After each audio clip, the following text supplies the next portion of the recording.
Quite a few requests to show the setup of the PA14. Yeah, so I'm just going to give you a little walkthrough of the motor setup. Very basic, nice and simple, anyone can do it. Makes getting to the spots loads easier, so let's have a look. Right, so this is the PA14 with my blue mat on that I like but nobody else does. They're lost, not mine. We've got a 12-inch Garmin with live scope and clear view, Proanglerkayakfishing. Just about see the logo, nice and subtle, but it works. So, on the back of the outboard we have a Honda, and it is the 2.3. Okay. I run that fixed, so that's done up here. It doesn't turn. I've taken off the tiller arm. I've extended the cables. That is on a one objective mount. I've added extra silicone to try and stop the petrol from spilling onto this. If possible, it should go down here off the silicone out the back. It's nice and sturdy, isn't going anywhere. All I've done here, I've extended the starter, so that's here, no problem, bit dirty. Anyway, for the filler cap, because it needs to breathe to use the external tank, I've fitted tank adapters on here, and it's not pretty but it works. Araldite, this is a breather off of a motocross bike. Another tube that runs down here, it runs down here, down here, it runs around my seat to here. I squeeze this, and honestly it doesn't take many pumps before that brings the fluid, the petrol, from here round here and then round here, and there's a litre tank in there.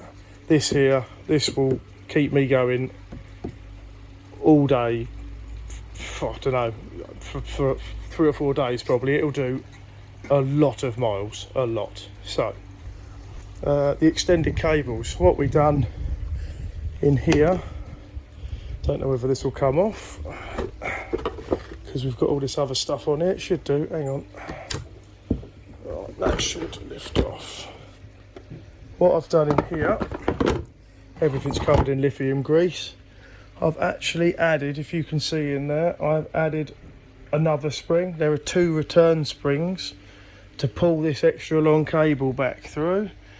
That runs in as it should. Like I say, all the white is just lithium grease to protect it and to keep that cable clean. That is a, let's get this back on, hang on.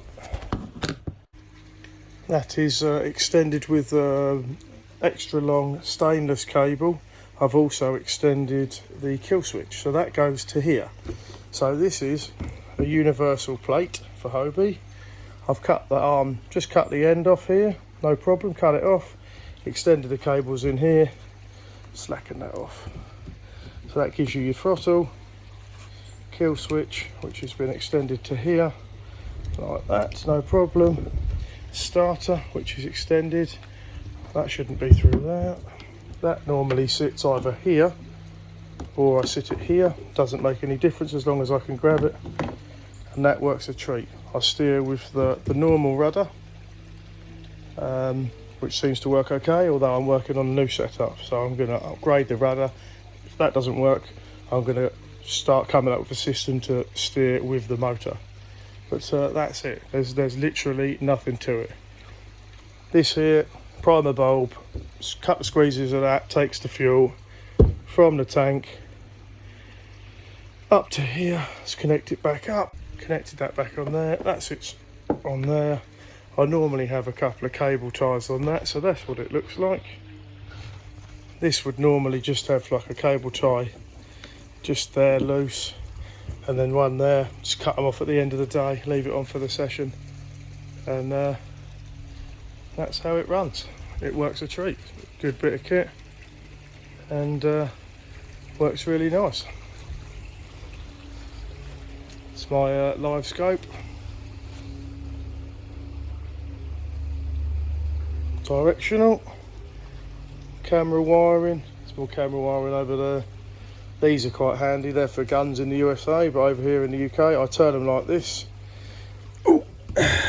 And when I caught a fish, I'll put my rod across here, sits there nicely, deal with the fish, chuck the hooks over the side. Rod isn't rattling around on the bottom of the kayak. It's ideal, works a treat. Leave them like that. So that's the setup. That comes round there, goes up to here, and looks like that. That is how it goes. Any questions, drop us a message. Right, so starting procedure. It's very simple. All this stuff's on, no problem. Fuel on, lovely job. That's the breather for here, so the fuel can go in here, the air comes out here. Open the breather on the tank, which is already open. Got my kill switch here, starter here.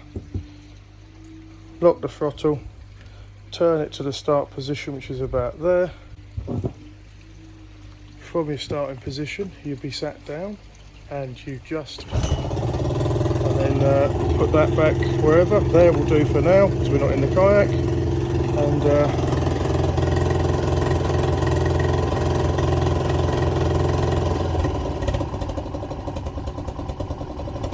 you go, that's how we want it. And then turn the throttle.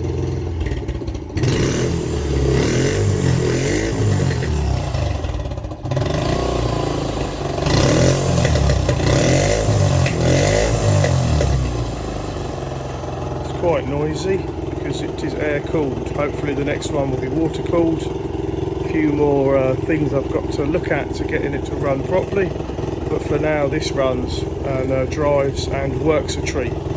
It really does work the dream. 6.5, 7 miles an hour.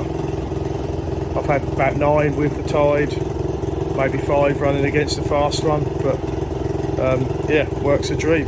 It's really good, excellent, reliable engine. Only weighs 13 kilos, so 13 kilos for the engine, 11 kilos of fuel.